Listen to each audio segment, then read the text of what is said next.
Hi, I'm David Haug, Superintendent at Jefferson R-VII. First and foremost, let's make sure we enjoy homecoming week with all the festivities. Class of 2013 is coming back for the first ever reunion at our campus. A lot of great things going on. It's going to be a beautiful day Friday and the activities surrounding it. So let's make sure we celebrate our kids and family and friends this week as part of Jefferson R-VII. Secondly, this is the official invite to the CSIP meeting for our community. And this is a really community outreach given the expansion we're going to notice in our district through our roads and everything else. So next Wednesday, October 11th, 6:30 p.m. in our high school PAC, we're inviting the community in for what will be part of our CSIP. There will be a heavy emphasis on the road planning, and we want to hear from you as constituents. And really the bottom line for that evening is there's not going to be any answers from us as a school district. We've been given an opportunity to work with the county, James Hardy, Crystal City. We want to hear from you as constituents to come in and bring your concerns in or questions in that we can have a better plan going in. And I want you to think about it this way. If there's a question you want to ask about everything, bring it that night. There'll be a couple ways we bring that information together. Either you can speak up and ask the questions, and or we'll provide some electronic kind of gathering opportunities as well, both during and after the meeting. So we look forward to having, I know our community is so intelligent. I love talking to them in these different meetings, and I love these type of formats. Again, there's not many answers. Really, we see ourselves as the conduit to making this a better process and program for everybody as we experience growth in our district. So we look forward to seeing you next Wednesday, 6:30 p.m. in our high school PAC. Have a great day. Welcome. I'm David Haug, Superintendent of Schools at Jefferson R-VII, and this is a subject that's near and dear to my heart and really enjoy talking about, and that is school performance, school planning, anything related to schools that we spend so much time on here at Jefferson. And the other thing you need to understand about sort of my leadership style is I like to put a video out there to my leadership team, so before they walk into a meeting, they have information at hand, come where I'm coming from. So we spend our meeting times talking about the subject at hand and not trying to figure things out. So that's the reason for this video. And there's three areas I'd like to hit, talking a little bit about the culture we're striving towards and have been working toward for a while, how we kind of look at data, and then also just some long-term planning for the district as well. Before we go any further, I did want to note that, being at the high school principal for a long time, we put a lot of emphasis on the ACT as far as performance, and the reason is that was a consistent measuring stick for us as a building because those tests did not change every so often from the state, and we took a lot of pride in it. I know when you look at small school ACT performance in the state of Missouri between districts between 220 and 380 kids, we've been right at number 3 for several years now, behind two other districts, but really proud of that fact. But we also know that's not a result of just Jefferson, and it's emblematic of our whole community.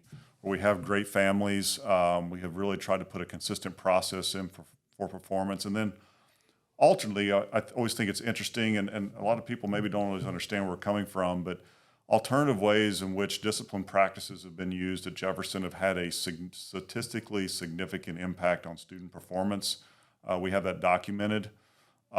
Essentially, we've not used in-school suspension at Jefferson High School since 2014, and over the next 8-year period, there was a statistically significant increase in student performance related to reduction of discipline referrals, increase in attendance, and also GPA, which I think the GPA also coincided with our ACT performance as well. So it's not just one thing we do well. We do a lot of things well at the district, and we also understand the ACT is a result of, I think 60% of the ACT is learned before you get into high school. That is a measuring tool we can use district-wide as well. I'm sharing that with you because there's some things I'd like to go through before we get to our meeting next week on the 11th. And that is kind of our thoughts about how we look at culture and sort of this implementation of what we call My Story at the high school, that we're working on it in different levels now.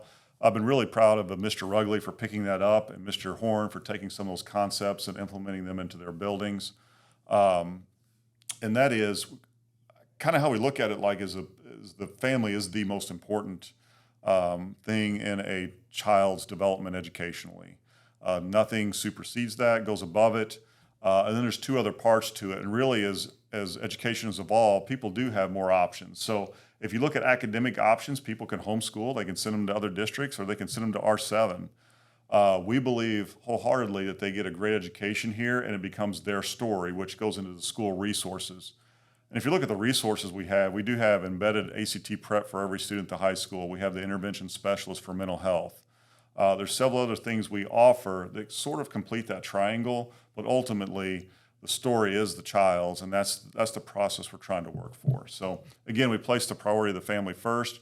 I thought it was so neat last year. We kind of went down this path of really self-reflection, and our staff and our board came up with what we call a portrait of a graduate. And instead of saying that, what defines a successful student, it's not they went to college or defining what they should do, but if they had certain traits. Became very evident through our process with Character Plus and the data analysis of everything we gathered, that there were 4 traits that popped up, and that is that if each student were to leave our district, each child were to leave our district having understood what work ethic is, and they have great work ethic, perseverance, problem solving, and empathy, that really we're preparing that child for what they will see in the real world in order for them to be successful. You will see some of these flyers coming out throughout the year, and you may have seen some already that go in a little bit deeper. And then it also kind of carved out our mission statement moving forward, that we are committed to instilling the traits of work ethic, perseverance, problem solving, and empathy every day, one student at a time. And I think it's a very powerful statement. Last year, if you look back at our SWOT analysis as part of our CSIP planning, there were some common themes.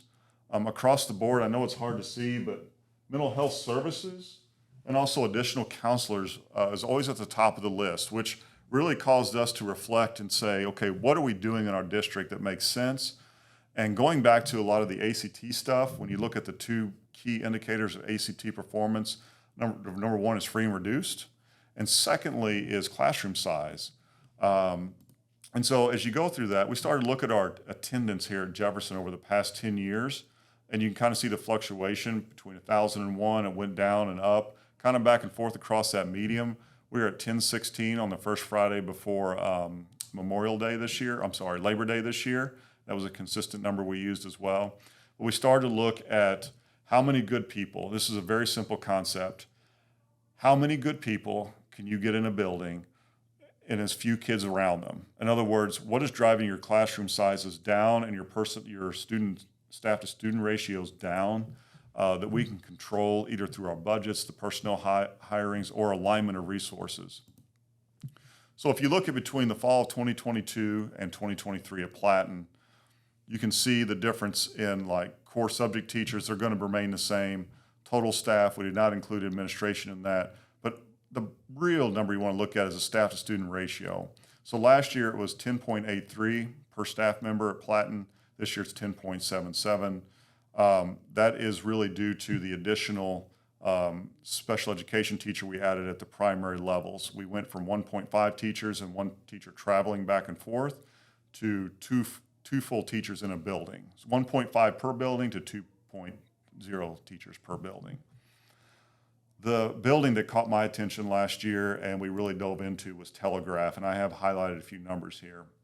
So if you look at the total staff numbers, I felt like that Telegraph is a little bit underserved as far as its staff to student ratio, and we really went after that. And that had to do with a counseling shift and change where we brought a full-time counselor up and made them full-time at Telegraph, and they're no longer splitting between the 2 buildings. And we do have a half-time counselor / intervention specialist at our station out of our Telegraph building. And the concept is to get as many good people around our kids as possible in smaller settings. So we did go up a full staff member within the Telegraph building, and you can see the impact on the staff to student ratio where we dropped from 12.97 last fall to 12.10, about 0.8 of a student reduction. It may not seem like a ton when you look at 0.8, but it does have a difference, and I know they are feeling that now with the additional staff in their building. Danby kind of remained the same. It was 10.43 to 10.17, and high school was very similar as well, at 13.12 to 13.32. We are very close to our highest attendance ever at the high school at 322 this year, and that kind of jumped up about 3 or 4 years ago into that high, 317, 318 range to the low 320s. So again, in summary of what we did is we looked at the allocation of our mental health and special education staff. Telegraph now has a full-time counselor. Platten has a half-time counselor, and our intervention specialist went there as a half-time position to help all the students in our district. And then we added a full-time special education teacher. So there's 2 teachers at every building now instead of only 1.5 at the elementaries, if that makes sense. That's something we take a lot of pride in, and we will continue to look at those numbers because I believe, and the data would tell you that smaller class sizes absolutely moves instruction. So CSIP project planning, the last portion here is just simply the long-term planning of the district. And having looked at as part of the transition last year of things we've been looking at, past CSIP meetings, all the different projects we were looking at, I did come up with one sheet. Now I've broken the sheet out for this presentation to get a little better look. To be honest, it's gonna be hard to see, so I'm gonna make sure this is included with our information going out. But if you look at, I broke it into 3 sections, and this one deals specifically with projects that I believe, as we work with our Board of Education, our community, that need to be done through a bond issue down the road, hopefully a no tax rate increase bond issue down the road when the timing is right to work on this. And I did kind of section 3 of those off specifically with the road planning in our district. Sometimes in rural districts, people put the building up and they don't really consider the roads. We're at that unique opportunity. We need to clean up some of our road planning for future growth, not so much the building right now. But I think there's an opportunity for us in the short, near future to look at some road planning through a no tax rate increase bond issue, potentially in the next couple of years. There's also other items in there: football concessions, the JHS cafeteria expansion, key door, relocating the high school softball field up to the JHS baseball field. Those are all things that have been considered prior to me taking over, but are still on the docket for us. Then the next one is either projects through a bond issue and or through existing budgets when the opportunity presents itself. High school painting, we may not need to do much of that. Ms. Thompson's done a great job for their art classes, and those halls look wonderful over there. Additional security cameras, JHS communication system. There's a part of the building that does not have the speakers that could be added in. Awnings, HVAC replacements, the Platten roof and sewer replacement. We're actually looking at the Platten roof this year to get that done. And 2 items that have been on there in the past that were attacked and taken care of last spring. The Keepy floor gym resanding, it looks magnificent down there. The sound system is here. It will be installed, hopefully, the plan is in early November. And so those are 2 items that will come off our list, but I wanted our community to see we are making progress towards that. Then some other things that popped up last year as part of our long-term planning, and that's our Little League facility. How does that look? What is the role of that? I still see it as a viable place, even if we do move the softball field. That's my own opinion, but I think that's discussions we have to have. The replacement of the Platten building down the road, that could be another 10-year project. That building was built in the 50s. Site leveling plan, and that's been on the books for a while now next to the high school to reduce that hillside for potential for a building to go there. Potential of an ag building, some sort of agriculture. And agriculture is kind of I always think of growing up where I grew up, we had a very strong FFA program, so I think of ag that way, but ag encompasses so many things. Welding, there's so many different things you can do that are right in this area that would make our kids highly marketable. We use some of the ATS for that now, but we're looking at possibly expanding that, or we have to consider that for the simple fact that we may have that need in our building. An alumni plaza or at the football and track stadium, and then of course a possible playground for public use after hours. Those are some things that came up last year.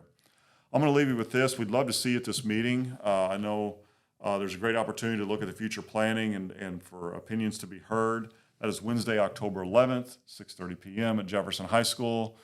Again, it was a pleasure to talk to you about the stuff I really love talking about, and that is student performance and district-wide planning. And thanks for being a part of this and listening to it if you have up to this point, and we look forward to seeing you at the meeting on the 11th.